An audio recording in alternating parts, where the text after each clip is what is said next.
Ito na yung update. So, bali 15 na lahat sila. Sila oh.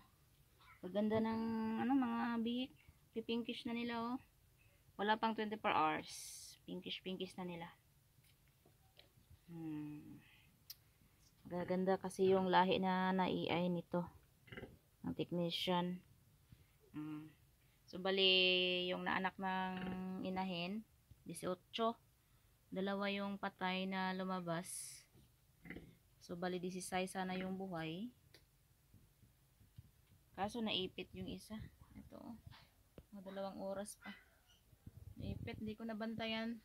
Sayang. 16 sana to.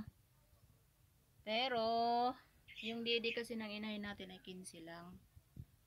Kaya parang okay na lang din para ano, magsakripisyo yung isang bake natin. Diba? Kasi mahirap din yun yung salit-salitan sa pagpapadidi. May masasakripisyo din na laki ng bake. Yan oh, tulog na sila. Yan.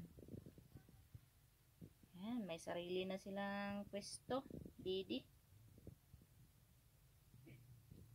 So, tuwing didi, ay mayroon na silang kanya-kanyang pwesto. Hindi na tayo mahirapan kung saan yung pwesto nila. Kasi yun yung mahirap pag ganito kadami yung bake. Yung nag-aagawan sila ng didi. Pero ngayon, yan. Meron na silang pwesto.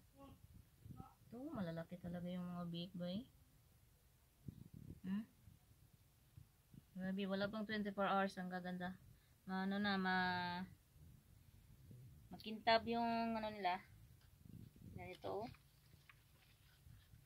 Tapos may pagka-pinkish na pula. Uy! Ilog lagi ba? Mga to, bragod mo. So, wala pa tong 24 hours. Maliliksi na sila. Bali, pang-anim na anak na to ng inahin natin. Ayan. So, okay pa siya paanakin sa sunod kasi ang dami pa ng anak niya.